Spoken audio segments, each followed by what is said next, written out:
وہ یہی امامہ کا کانسیپٹ ہے. اور ہم اسلام کس سے لیتے ہیں یہ بہت بڑا ڈفرنس پیدا کرتا ہے ورژن آف اسلام میں اور اسلام کی تعلیمات میں. اس لیے کہ اسلام کے ڈفرینٹ ورژنس ہیں, ڈفرینٹ سورسز ہیں جن کے ذریعے سے لوگ اسلام لے سکتے ہیں, لیکن موسٹ ریلائبل سورس جو ہے وہ امامہ ہے. رسول اللہ کی ازواج سے بھی اسلام لیا جا سکتا ہے, رسول اللہ کے کمپینین سے بھی اسلام لیا جا سکتا ہے. جو تابعین گزرے ہیں, تابعین مینس جنہوں نے رسول اللہ کو وٹنس نہیں کیا مگر رسول اللہ کے کمپینینز کو وٹنس کیا, ان کو تابعین کہا جاتا ہے, ان سے بھی اسلام لیا جا سکتا ہے. جو تبع تابعین ہیں, یعنی جنہوں نے نہ رسول اللہ کو وزٹ کیا نہ رسول اللہ کے کمپینینز کے ساتھ رہے بلکہ تابعین کے ساتھ جنہوں نے کچھ عرصہ گزارا ہو, ان کے تبع تابعین, ان کو تبع تابعین کہا جاتا ہے, ان سے بھی اسلام لیا جا سکتا ہے. تو اسلام بہت سے سورسز سے لیا جا سکتا ہے مگر جو موسٹ ریلائبل سورس ہے وہ امامہ ہے. اس لیے کہ نہ صحابہ کے لیے گارنٹی ہے کہ وہ معصوم, وہ مسٹیک نہیں کر سکتے, نہ ازواج کے لیے گارنٹی ہے کہ وہ مسٹیک نہیں کر سکتی, نہ تابعین کے لیے اور نہ تبع تابعین کے لیے. کسی بھی صنف کے لیے, کسی بھی گروپ کے لیے کوئی شیورٹی نہیں ہے کہ یہ جو اسلام آپ کو دیں گے اس میں کچھ ملاوٹ نہیں ہوگی, کنٹیمنیشن نہیں ہوگا, اس میں کچھ بھول نہیں ہوگی, چوک نہیں ہوگی, مسٹیک نہیں ہوگی. لیکن جب آپ اسلام رسول اللہ کے گھر والوں سے اور ائمہ اطہار سے آپ اسلام لیں گے تو وہ اسلام 100% گارنٹیڈ ہوگا کہ وہ 100% پیور ہے. کیوں؟ اس لیے کہ یہ وہ شخصیتیں ہیں جو معصوم ہیں. ازواج معصوم نہیں ہیں, صحابہ معصوم نہیں ہیں, تابعین تبع تابعین ان میں سے کوئی بھی معصوم نہیں ہے. لیکن جو ائمہ اہل بیت علیہم الصلوۃ والسلام ہیں بنص سے قرآن کے واضح حکم کے مطابق, آیت تطہیر کے مطابق یہ سب معصوم ہیں. تو چونکہ یہ معصوم ہے تو عقل مندی کا تقاضا یہ ہے کہ انہی سے اسلام لیا جائے, نہیں کہ کسی اور سے اسلام لیا جائے. ان سے اسلام لیا جائے اور انہی کو فالو کیا جائے, اور اس کا حقیقت میں نام ہے امامہ, leadership under the leadership of ائمۃ اہل البیت علیہم السلام. یہاں پہ دراصل ایک بہت خوبصورت کنورسیشن نقل کیا گیا ہے جو امام جعفر صادق علیہ السلام کے ایک جوان صحابی حضرت ہشام اور ایک بہت بزرگ اور بہت پرومیننٹ اسکالر عمرو بن عبید کے درمیان جو ڈیبیٹ ہوا تھا, اس ڈیبیٹ کو یہاں پہ نقل کیا گیا ہے اور وہ امامہ کی امپورٹنس کو بیان کرتا ہے. and this is a very good discussion and debate. So let's read that. Once in a masjid in Iraq, it was Masjid Basra. یہاں پہ نام نہیں لکھا ہے but it was Masjid Basra. Once in a masjid in Iraq, there was a man called Amr bin Ubayd who told people that he did not believe that we need imams. Amr bin Ubayd, he was one of the top scholars, greatest scholars of his time, اور وہ بصرے کے رہنے والے تھے. تو بصرے کی جامع مسجد میں یہ واقعہ پیش آیا. A young student of Imam Ja'far as-Sadiq alayhi salam, whose name was Hisham bin Hakam, asked Amr, if you are so sure that there is no need of an imam, can you please answer some of my questions? Amr agreed. Hisham, do you have eyes? Amr, yes, of course I have eyes. سب سے پہلے تو جس طرح سے اس میں لکھا ہے, اس میں انہوں نے سمرائزڈ ورژن لکھا ہے, لیکن جو ڈیٹیلڈ ورژن ہے وہ یہ ہے کہ امام کے یہ صحابی جناب ہشام ابن حکم کہتے ہیں کہ وہ بصرے گئے ہوئے تھے. تو جمعہ کا دن تھا, تو ظاہر ہے کہ نماز جمعہ کی غرض سے وہ مسجد بصرہ گئے. تو وہاں دیکھا کہ یہ عمرو بن عبید بیٹھے ہوئے ہیں اور ان کے ارد گرد ان کے شاگردوں کا مجمع ہے, یہ درس دے رہے ہیں, تقریر کر رہے ہیں, اور لوگ ان سے اپنے کوشچنس وغیرہ بھی پوچھ رہے ہیں. تو یہ بھی اس بھیڑ میں شامل ہو گئے, اور جب ان کی باری آئی کوشچنس پوچھنے کی تو انہوں نے کہا کہ میرے کچھ کوشچنس ہیں, کیا آپ ان کے جوابات دیں گے؟ تو انہوں نے کہا کہ ہاں کیوں نہیں.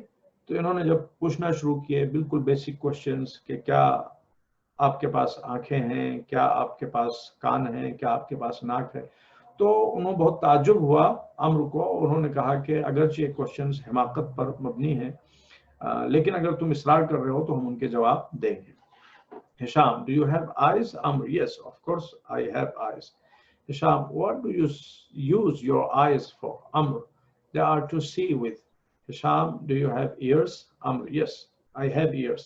Hisham, what do you use your ears for? Amr, they are to hear with.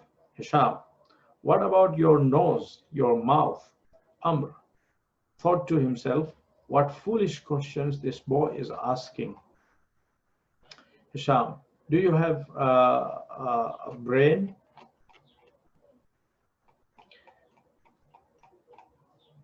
Amr, yes, I have a brain. Hisham, what do you use your brain for? Amr, the brain allows me to understand the information received by my eyes, ears, nose, and mouth. Hisham, does that mean that although all your organs, eyes, ears, nose, and mouth are healthy, they still cannot work without the brain? Amr, yes. Hisham, so if Allah has made a brain to guide the organs in your body, don't you think that Allah would leave a guide, imam for all the people of the world? Amr could not reply. تو اس کا جو خلاصہ ہے ظاہر سی بات ہے وہ آپ نے سن لیا، لیکن اس کے پیچھے جو لاجک ہے مین وہ یہ ہے کہ جب اللہ رب العزت ہمارے اس چھوٹے سے وجود کو بغیر گائیڈ کے نہیں چھوڑ سکتا تو پھر پورے یونیورس کو بغیر گائیڈ کے کیسے چھوڑ سکتا ہے. وہ لوگ کہ جو یہ کہتے ہیں کہ ہمیں کسی گائیڈ کی ضرورت نہیں ہے، ہمارے پاس خود عقل ہے، ان کے لیے ہشام نے وہ کوشچنز پوچھے تھے ان دی بگننگ کہ کیا آپ کے پاس آنکھ ہے، کیا آپ کے پاس کان ہے، کیا آپ کے پاس زبان ہے، اور پھر انہوں نے یہ بھی کہا کہ کیا یہ سب ہیلتھی ہیں. انہوں نے کہا ہاں یہ سب ہیلتھی ہیں، یہ سب ہیلتھی ہیں، but still you need a guide. کہ جب کبھی بھی ہماری دیکھنے کی طاقت یعنی ہماری آنکھوں کو کنفیوژن ہو تو ہمارا دماغ بڑھ کے اس کی مدد کرے.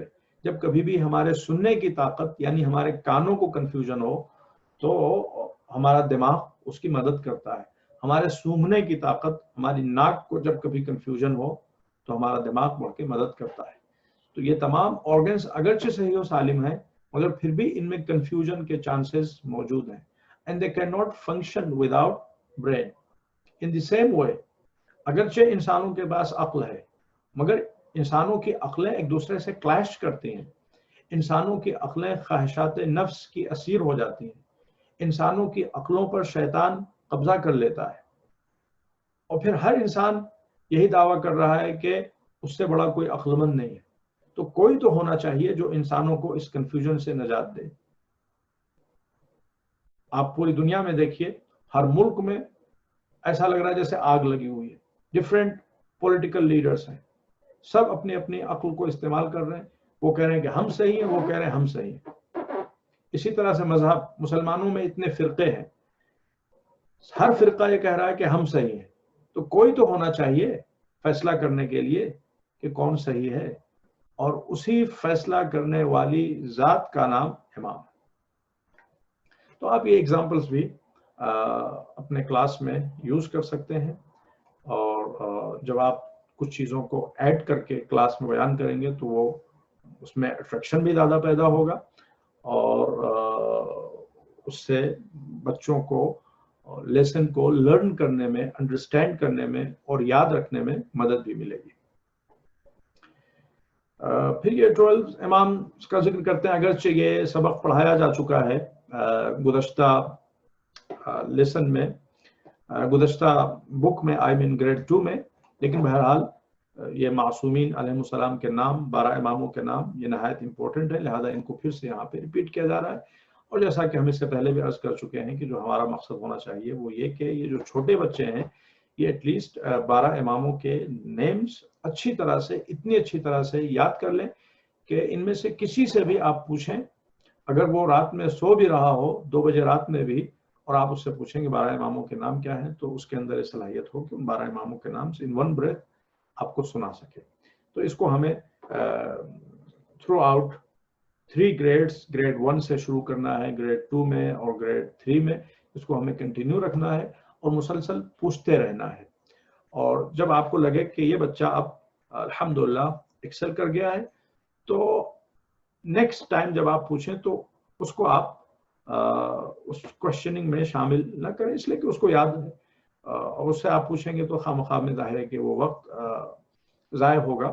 تو جو بچے نہیں اچھی طرح سے یاد کر سکے ہیں ان کے نیمز آپ لکھ لیں، نوٹ کر لیں، اور ان سے آپ پوچھتے رہیں یہاں تک کہ ان کو اچھی طرح سے یاد ہو جائے.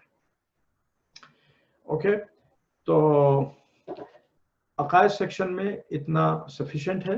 اب ہم فقہ سیکشن میں جاتے ہیں، اور وہاں پہ ایک بہت انٹرسٹنگ لیسن ہے، ہاؤ ٹو پرفارم صلاح. اس کے سلسلے میں تھوڑی دیر آپ کے ساتھ گفتگو کرتے ہیں. پیج 75. اینی کوشچنس آپ لوگوں کو؟ اگر جو امامت کا ٹاپک ہم نے ڈسکس کیا، اگر اس سے متعلق کوئی کوشچن ہو، کچھ سوال ہو تو آپ پوچھ سکتے ہیں، یا اگر کچھ ایڈیشن ہو، کوئی اچھی ایگزامپل آپ کے ذہن میں ہو جس کو آپ دوسروں کے ساتھ شیئر کرنا چاہیں، اچھا پوائنٹ، تو وہ بھی آپ شیئر کر سکتے ہیں ہمارے ساتھ اس گروپ میں. Okay, so let's move forward. اور جو لاسٹ سیشن ہمارا تھا گریڈ 3 میں احکام سے متعلق، اس میں نماز کی ٹائمنگ اور نماز کے کپڑوں پر گفتگو ہوئی، اور جو کوشچنز تھے ٹیچر حضرات کے ان کے بھی جواب دیے گئے. تو آج جو ہمارا سیشن ہے وہ ہاؤ ٹو پرفارم صلاح، ہاؤ ٹو آفر صلاح، اس حوالے سے ہے. تو again just a gentle reminder کہ جب آپ یہ سیشن یا کوئی بھی سیشن نیا شروع کریں تو پچھلے سیشن کے لیے 7 to 10 منٹس آپ ضرور اسپینڈ کریں revision per. This is how I پرے صلاح.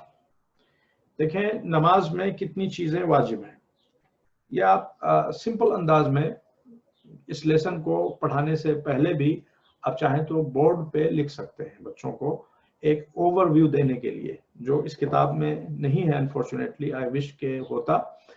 دیکھیں نماز میں آل ٹوگیدر 11 چیزیں واجب ہیں، جو مین واجبات نماز ہیں وہ 11 ہیں، اور ان کو بھی ہمیں اس طرح سے بچوں کو یاد کرانا ہے کہ in one breath they can tell. مثلا ہم سے آپ پوچھیں واجبات نماز کتنے، ہم آپ کو ایک سانس میں سب بتا دیں گے. ایسا نہیں کہ ہم نے یہ چیز قم میں جا کے پڑھی ہو یا ہم نے اس کو اسپیشلی میمورائز کیا ہو. جب ہم مکتب میں پڑھ رہے تھے، مدرسے میں پڑھ رہے تھے، تو ہم کو اس طرح سے یہ واجبات نماز پڑھائے گئے تھے کہ اس وقت سے لے کے آج تک ہم کو کبھی بھولے نہیں. واجبات نماز کتنے؟ 11. نیت، تکبیرۃ الاحرام، قیام، قرات، ذکر، رکوع، سجود، تشہد، سلام، ترتیب، موالات. یہ 11 واجبات نماز ہیں، اور ان میں سے 5 رکن ہیں. نماز کے واجبات 11 ہیں، ان میں سے 5 رکن ہیں. رکن کون کون ہیں؟ نیت، قیام، تکبیرۃ الاحرام، رکوع، سجود، یہ 5 رکن ہیں. واجب پلس رکن، واجب رکنی، اور باقی جو ہیں وہ واجب غیر رکنی ہے. واجب رکنی اور واجب غیر رکنی کیا ہوتے ہیں؟ واجب رکنی اس واجب کو کہا جاتا ہے جسے اگر انسان نے مس کر دیا نماز میں، جان بوجھ کر یا بھولے سے، تو اس کی نماز گئی، چونکہ وہ رکن ہے. رکن کا مطلب ہوتا ہے پلر. اگر پلر کولیپس کر جائے تو گھر خود بخود کولیپس کر جائے گا، چاہے اسے کسی نے جان بوجھ کے گرایا ہو پلر کو یا وہ خود سے گر گیا ہو. اگر پلر گر گیا تو گھر گر گیا. تو جب پلر نہیں رہ گیا تو پھر نماز ختم ہو گئی. لیکن جو واجبات غیر رکنی ہیں، جو 6 عدد دوسرے واجبات ہیں جو غیر رکن ہیں، اگر ان کو کسی نے جان بوجھ کے چھوڑا ہے تو اس کی نماز باطل ہے، لیکن اگر وہ بھولے سے چھوٹے ہیں تو نماز باطل نہیں ہے، اس لیے کہ وہ رکن نہیں ہے، وہ پلرز نہیں، واجبات ہیں. must to have them in salah. مطلب جیسے دروازہ ہے گھر میں مسٹ ہے، کھڑکیاں ہیں مسٹ ہیں، یہ سب ایگزامپلس آپ دے سکتے ہیں. ان کا ہونا چاہیے، ان کو ہونا چاہیے گھر میں، ان کے بغیر گھر نہیں ہے. لیکن اگر یہ چیزیں نہ بھی ہوں تو گھر اپنی جگہ کے اوپر کھڑا رہے گا، ٹینٹ اپنی جگہ کے اوپر کھڑا رہے گا، وہ کولیپس نہیں ہوگا. گھر کے بجائے ٹینٹ کی مثال دیں. لیکن جو پلر ہے اگر وہ کولیپس کر گیا تو ظاہر سی بات ہے وہ ٹینٹ گر جائے گا اور وہ کھڑا نہیں رہ سکے گا. تو یہ واجبات رکنی اور واجبات غیر رکنی. تو آپ اس کو جب پڑھا رہے ہوں تو آپ بورڈ کا استعمال کریں اور وہاں پہ آپ لکھیں واجبات نماز، the واجب ایکشنز آف صلاح. پھر اس کے بعد میں آپ ان کو لسٹ کر دیں. واجبات نماز کتنے؟ 11. نیت، تکبیرۃ الاحرام، قیام، قرأت، ذکر، رکوع، سجود، تشہد، سلام، ترتیب، موالات. یہ واجبات نماز ہے. پھر ان کو بریفلی آپ بچوں کو ایکسپلین بھی کریں کہ نیت کیا ہے، تکبیرۃ الاحرام کیا ہے، قیام کیا ہے، قرأت کیا ہے، ذکر کیا ہے، رکوع کیا ہے. قرأت کا مطلب ظاہر سی بات ہے وہ سورے ہیں جو ہم نماز میں پڑھتے ہیں، سورہ الحمد اور نیکسٹ سورہ پہلی رکعت میں، اور دوسری رکعت میں سورہ الحمد اور نیکسٹ سورہ، اور پھر اس کے بعد میں تیسری اور چوتھی رکعت میں تسبیحات. قرأت عام طور سے سوروں کو پڑھنے کو کہا جاتا ہے. پھر اس کے بعد میں ذکر میں تسبیحات اربع ہے، یا پھر جو کچھ ہم رکوع میں پڑھتے ہیں، جو کچھ ہم سجدے میں پڑھتے ہیں، یہ سب ذکر ہے. تو نیت، تکبیرۃ الاحرام، قیام. یہ جو قیام ہے اس کی ڈیفرنٹ شکلیں ہیں. ایک قیام تو وہ ہے کہ جو جب آپ تکبیرۃ الاحرام کہہ رہے ہوں اس وقت آپ کو حالت قیام میں ہونا چاہیے، یہ رکنی قیام ہے. اور اسی طریقے سے جب آپ رکوع میں جا رہے ہوں تو آپ قیام کی حالت سے رکوع میں جا رہے ہیں، یہ دونوں قیام رکنی قیام ہے. اور باقی قرأت کے وقت جو قیام ہے وہ واجب ہے مگر غیر رکن ہے.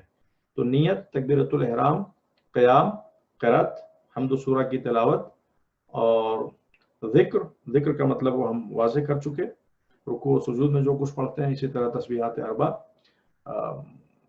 رکوع، سجود. ایک سجدہ واجب ہے، دونوں سجدے رکن ہے، اسی لیے ہم سجود کا لفظ استعمال کر رہے ہیں.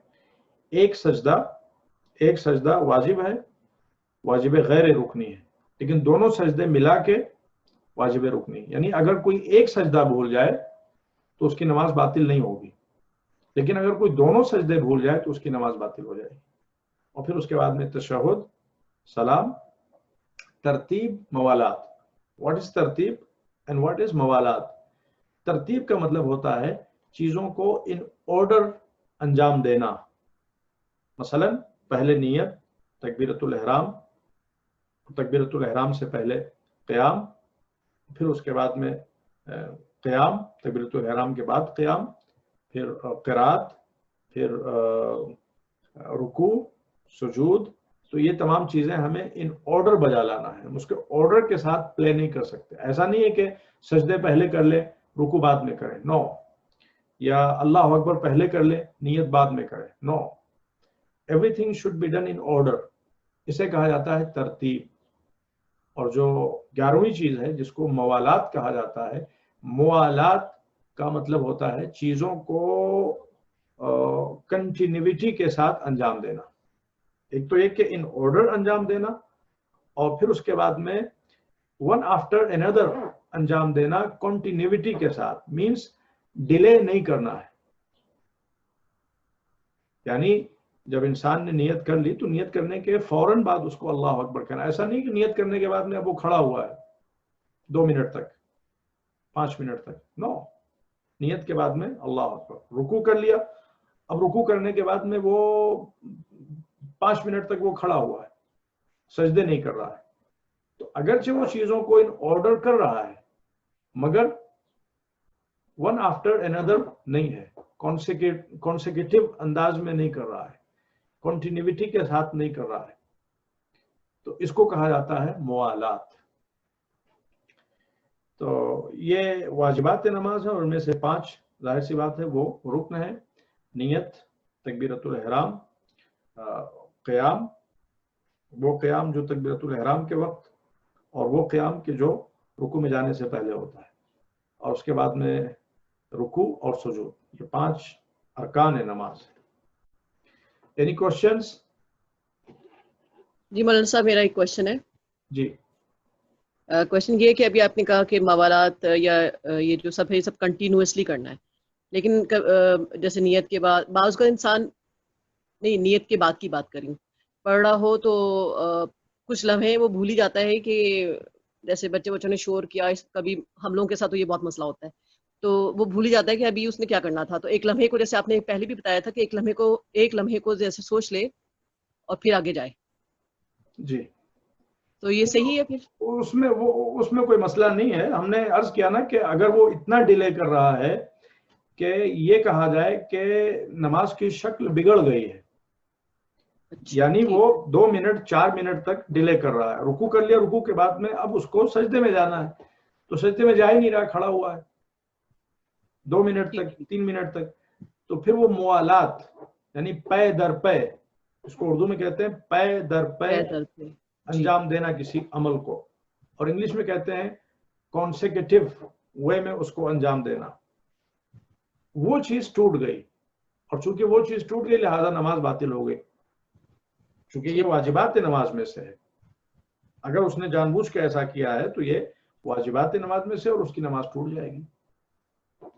لیکن تھوڑی دیر کے لیے ایک پاز کی حد تک نو, دیٹ ول ناٹ امپیکٹ موالات. جی شکریہ, جزاک اللہ. تو اب ہم اس کو پڑھتے ہیں. اس میں البتہ انہوں نے ذرا سا ڈیفرنٹ انداز میں لکھا ہے, اس میں اس آرڈر میں لکھا ہے جس آرڈر میں ہم نماز پڑھتے ہیں, اور اس میں انہوں نے ان تمام واجبات کو کور نہیں کیا ہے جو ہم نے بیان کیے, اور جو آپ آغا سیستانی کی ویب سائٹ پہ بھی دیکھ سکتی ہیں. یہ بھی ہم آپ کو دکھا دیں کہ and this is really important, کہ جب آپ کو کوئی چیپٹر پڑھانا ہے فقہ کا, تو سب سے پہلے تو آپ یہ کریں کہ جو کتاب آپ کو پڑھانا ہے, جس چیپٹر کو پڑھانا ہے, وہاں جا کے کلاس روم میں آپ نہ کھولیں. This is the biggest mistake that you can make in your teaching career, کہ آپ کو پتہ ہی نہ ہو کہ آپ کو کیا پڑھانا ہے. آپ وہاں جا کے بیٹھیں, اور وہاں جا کے بیٹھ کے بچوں سے پوچھیں کہ آج ہم کو کیا پڑھانا ہے. بعض ٹیچرز اس طرح سے کرتے ہیں, and that is absolutely wrong. اور یہ اس بات کا انڈیکیشن ہے کہ اس انسان نے ورک آؤٹ نہیں کیا ہے, اور یہ پڑھا نہیں رہا ہے سلیقے سے. اس نے ایک کمٹمنٹ کر تو لیا ہے, مگر اس کا حق نہیں ادا کر رہا ہے انسان. That shouldn't be the practice by any teachers. تو پہلے سے جو سبق ہم کو پڑھانا ہے اس کو ہم اچھی طرح سے دیکھے ہوئے ہوں, اور بیسٹ آپشن یہ ہے کہ اگر ہم کو سنڈے کو پڑھانا ہے تو ہم سیٹرڈے کو دیکھے ہوئے ہوں, یا فرائیڈے کو دیکھے ہوئے ہوں, یا اگر ہمارے پاس وقت ہو اور توفیق ہو تو جو چیزیں ہم کو پڑھانا ہے پورا وہ سیکشن ہم پڑھ ڈالیں.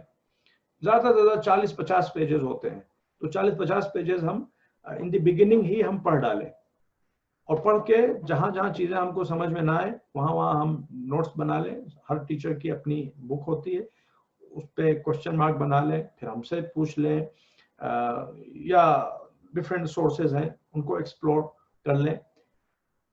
ایک تو یہ ہو گئی اسٹڈی تمام ٹیچرز کے لیے.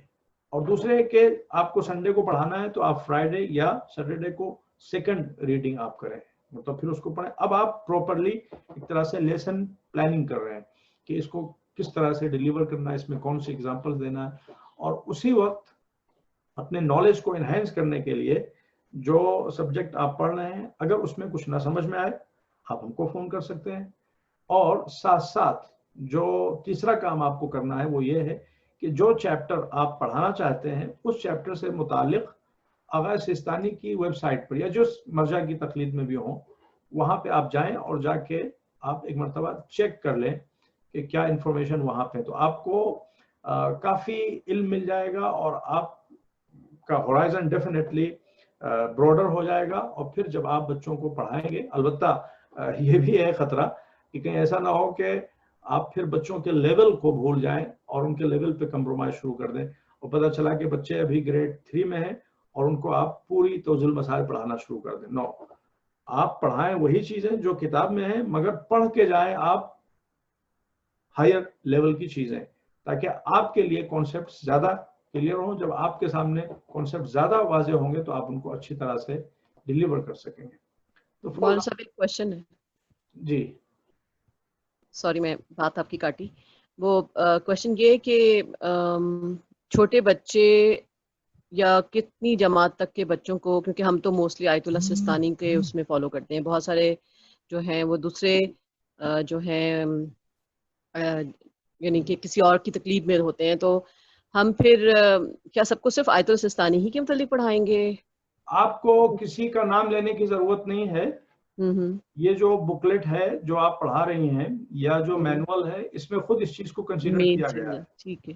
جہاں پہ ڈفرینسز ہیں مراجع کے درمیان اس کو آلریڈی یہاں پہ ہائی لائٹ کیا گیا ہے. ڈفرینسز بہت کم ہیں, لیکن جہاں پہ ڈفرینسز ہیں اس کو انہوں نے ہائی لائٹ کیا ہے, اسپیشلی آگے کی کتابوں میں. چونکہ ابھی جو بیسک چیزیں ان میں ڈفرینسز نہیں ہیں, تو آپ اس میں اس طرح کی چیزیں نہ لائیں ورنہ بچے کنفیوزڈ ہوں گے. ٹھیک ہے. تو آیت اللہ سستانی کی یہ ویب سائٹ, یہ پیج آپ دیکھ رہے ہیں, اس میں ڈفرینٹ لینگویجز ہیں. جو آپ کے لیے کامن لینگویجز ہے وہ اردو ہے اور انگلش ہے. اردو میں اگر آپ کمفرٹیبل ہیں تو اردو میں جائیے, انگلش میں کمفرٹیبل ہیں تو انگلش میں جائیے. Let's go in Urdu first. جب آپ اردو میں جائیں گے آغا سستانی کی ویب سائٹ پہ, تو یہ دیکھیں آپ کو رائٹ ہینڈ پہ فتووں کی کتابیں آپ کو دکھائی دے رہی ہیں. تو اس میں توضیح المسائل ہے, توضیح المسائل جامع, یہ بہت اچھی ہے, اس میں کافی وسعت ہے, اور آسان زبان میں خواتین کے احکام, مناسک حج, یہ سب چیزیں موجود ہیں. اور اس کے علاوہ جو بہت انٹرسٹنگ چیز ہے جو آیت اللہ سستانی کی ویب سائٹ پہ ہے, وہ یہ ہے سوال جواب. یہ آپ دیکھ رہے ہیں یہاں پہ ہمارا کرسر ہے, سوال جواب. جب آپ اس پہ کلک کریں گی تو آپ دیکھیں گے یہاں پہ الفابیٹیکل آرڈر میں تقریباً تمام ٹاپکس جس سے متعلق سوال ہوتے ہیں, جو سوالات آیت اللہ سستانی سے کیے گئے ہیں, سب سوالوں کو الفابیٹیکل آرڈر میں سجایا گیا ہے اور ان کے جوابات بھی دیے گئے ہیں. فار ایگزامپل جس سے اذان و اقامت, تو ابھی اذان و اقامت سے متعلق جو سوالات پوچھے گئے ہیں ان کا جواب آیت اللہ سستانی نے دیا ہے. And it is really interesting and extremely beneficial. یا آپ بے میں آ جائیں تو فار ایگزامپل آپ کو دکھائی دے گا برتھ کنٹرول, بلوغ, بیت المال, بیمہ, بیوی کے حقوق, بینک, بیوٹی پارلر, بیئر, جی, یا پے میں پردہ, پڑوسی کے حقوق, plastic surgery. So this is interesting item on his website. اور پھر ظاہر ہے کہ ان کی ویب سائٹ پہ آپ ان کی سوانح حیات سے بھی واقفیت حاصل کر سکتی ہیں, کر سکتے ہیں. اور اگر آپ کو کوئی کوشچن ہو جو یہاں پہ درج نہیں ہے تو ایون آپ کوشچن پوچھ بھی سکتے ہیں. البتہ ظاہر سی بات ہے اس میں پھر جواب آنے میں کبھی کبھی ہفتہ بھی لگ جاتا ہے. اور اسی طریقے سے اگر آپ انگلش میں کمفرٹیبل ہیں تو یہ انگلش کا آپشن بھی موجود ہے. آپ انگلش پہ کلک کریں گے تو آپ تقریباً وہی چیزیں آپ کو انگلش میں مل جائیں گی. Islamic laws, code of practice for Muslims in the West, jurisprudence made easy, حج ریچولز, تو یہ تمام چیزیں سب یہاں پہ. اور یہاں پہ بھی ایک Q&A کا سیکشن موجود ہے. Okay, so let's continue. آج ہم دوسرا سیشن نہیں کریں گے, بس یہی سیشن 10 سے 15 منٹ میں انشاءاللہ کمپلیٹ کر کے آج کی گفتگو کو مکمل کر لیں گے. How to offer salah. This is how I pray salah. Niya. Niya means intention to do something. Niya is important before every action, especially a wajib action. We must know that, we must know what we are doing, why we are doing it, and for whom and what purpose we are doing it. Islam wants us to be aware of what we do. For example, if I'm praying Maghrib, I say, here is a problem. What is the problem with this word? I say.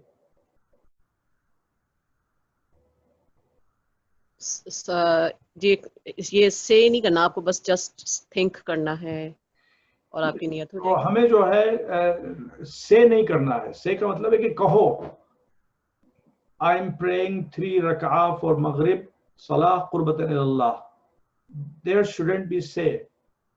جو ہماری نیت ہونا چاہیے وہ یہ ہونا چاہیے کہ ہم 3 رکعت نماز پڑھ رہے ہیں مغرب کی اللہ رب العزت کی خوشنودی کے لیے. یہ چیز ہمارے دل میں ہونا چاہیے.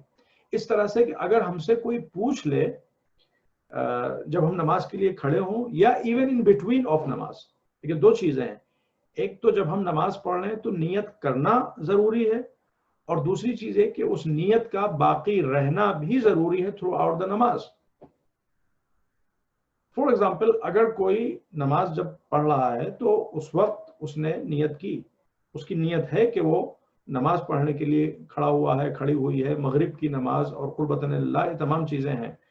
لیکن 2 منٹ کے بعد میں وہ اتنا زیادہ غافل ہو گیا، اتنا زیادہ کھو گیا، یا کوئی ایسا انسیڈنٹ پیش آ گیا اس کے گھر میں یا اس کے سراؤنڈنگ میں کہ اب اگر اس سے پوچھا جائے کہ آپ کیا کر رہے ہیں تو اس کو کچھ نہ پتا ہو کہ وہ کیا کر رہا ہے. نہ اس کو پتا ہو کہ وہ نماز پڑھ رہا ہے، نہ اس کو پتا ہو کہ وہ مغرب کی نماز پڑھ رہا ہے، نہ اس کو پتا ہو کہ وہ اللہ کی خوشنودی. اگر ایسا ہو جائے، اتنا زیادہ انسان غافل ہو جائے کہ اگر اس سے ان کیس ہپوتھیٹیکل وے میں اگر اس سے پوچھا جائے تو وہ بتا نہ سکے کہ کیا کر رہا ہے، تو کنٹینیویشن آف نیت نہیں ہوا، لہذا اس کی نماز باطل ہو گئی اگرچہ اس نے نیت کی تھی. تو انیشیشن آف نیت اینڈ دین کنٹینیویشن آف نیت. نیت ہونی چاہیے اور نیت باقی رہنی چاہیے. یہ دونوں نہایت امپورٹنٹ ہیں اور یہ واجبات نماز میں سے اور یہ ارکان نماز میں سے. اور نیت کو ہمیں زبان سے نہیں کہنا، بہتر ہے کہ ہم نہ کہیں. اگر کوئی کہتا ہے تو کوئی گناہ نہیں کرتا، لیکن بہتر ہے کہ ہم نہ کہیں. بس ہمیں علم ہونا چاہیے، ہمارے دل میں یہ ہونا چاہیے کہ ہم کیا کر رہے ہیں، کیوں کر رہے ہیں اور کس کے لیے کر رہے ہیں. اوکے. تکبیرۃ الاحرام. اور آپ بچوں کو قربتاً اللہ اس کی میننگ آپ ضرور سمجھائیں اور اس کی میننگ ان کو یاد کرائیں. قربتاً اللہ means to seek nearness to Allah, to get closer to Allah. اور پھر دوسرا ایکشن جو ہے وہ تکبیرۃ الاحرام ہے. جیسا کہ ہم نے اس سے پہلے عرض کیا کہ اس سے پہلے جو ایک واجب ہے وہ کیا ہے؟ نیت کے بعد میں تکبیرۃ الاحرام سے پہلے بھی ایک واجب ہے. وہ واجب کون سا ہے؟ قیام. قیام. یس. تکبیرۃ الاحرام آپ بیٹھ کے نہیں کر سکتے، نہیں کر سکتے، آپ حالت قیام میں ہو، انلیس ہے کہ انسان مجبور ہو اور وہ کھڑا ہو ہی نہ سکتا ہو. اب جو لوگ بیٹھ کے نماز پڑھتے ہیں، یہ کبھی کبھی یہ لوگ مسٹیک کرتے ہیں اور بہت ان کی نماز باطل ہو جاتی ہے. یہ رکوع نہیں کر سکتے یا یہ سجدہ نہیں کر سکتے تو یہ سوچتے ہیں کہ پوری نماز یہ بیٹھ کے پڑھیں. نو، دیٹس ناٹ کریکٹ. جس وقت آپ نیت کر رہے ہیں، جس وقت آپ اللہ اکبر کر رہے ہیں، اس وقت اگر آپ کھڑے ہو سکتے ہیں تھوڑی دیر کے لیے صحیح، اگر آپ کھڑے ہو سکتے ہیں تو نیت اور تکبیرۃ الاحرام آپ کو کھڑے ہو کے کرنا ہے. اگر اس کے بعد آپ نہیں کھڑے رہ سکتے تو آپ جب سورہ پڑھ رہے ہوں تو آپ بیٹھ جائیے کرسی کے اوپر، زمین کے اوپر، جہاں کہیں بھی. لیکن اگر کھڑے ہو سکتے ہیں اللہ اکبر کہتے وقت تو کھڑا ہونا مسٹ ہے، اور اگر کھڑے نہیں ہوئے اور بیٹھ کے اللہ اکبر کہا تو نماز باطل.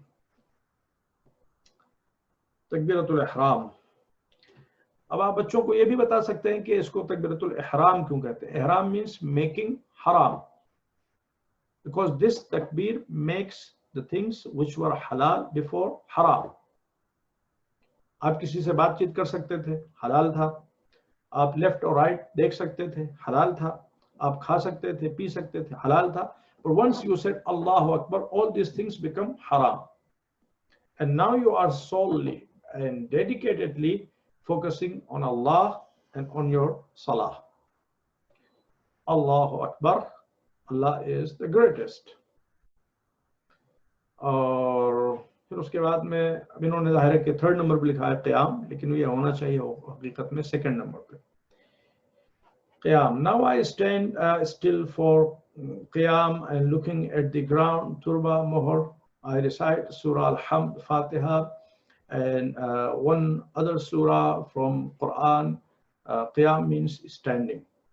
اور پھر اس کے بعد میں چوتھے نمبر پہ جو ہے وہ قرات ہونی چاہیے، جس کو اسی میں انہوں نے کور کر لیا ہے، اس کو سیپریٹلی نہیں لکھا ہے، اگرچہ لکھتے تو زیادہ اچھا ہوتا. اور پھر اس کے بعد میں جو پڑھنا ہے وہ سورہ الحمد ہے، اور یہاں پہ سورہ الحمد لکھی ہوئی ہے ٹرانسلیشن کے ساتھ. اور سورہ الحمد کے بعد میں کوئی بھی سورہ پڑھ سکتے ہیں. قیام continued. Now I recite any other surah from the Quran, for example سورہ اخلاص. سورہ اخلاص بھی پڑھ سکتے ہیں، بٹ اٹس مستحب ٹو ریسائٹ سورہ انا انزلنا. تو یہ بات بھی آپ بچوں کو بتائیں. پہلی رکعت میں سورہ انا انزلنا مستحب ہے، اور دوسری رکعت میں سورہ قل اللہ احد. اور پھر اس کے بعد باری آتی ہے رکوع کی. آئی گو ٹو رکوع and looking between my feet I recite. اور ہم اس کو پہلے بیان کر چکے ہیں گریڈ 2 میں کہ جب ہم رکوع میں ہوں تو ہماری پوزیشن کیا ہونی چاہیے، ہماری پیٹھ کتنی فلیٹ ہونا چاہیے. البتہ یہ لڑکوں کے لیے ہے، لڑکیوں کے لیے یہ ہے کہ ان کی پیٹھ اوپر بھی اٹھی رہ سکتی ہے، اس میں کوئی مسئلہ نہیں ہے. سبحان ربی العظیم وبحمدہ، my Lord is pure, the great, and praise be to him. اور آپ بچوں کو صلوات بھی بتائیں، اس لیے کہ رکوع میں اور سجدے میں سبحان ربی العظیم وبحمدہ کے بعد صلوات بھی مستحب ہے، اور اس کو 3 مرتبہ ریپیٹ کرنا بھی مستحب ہے.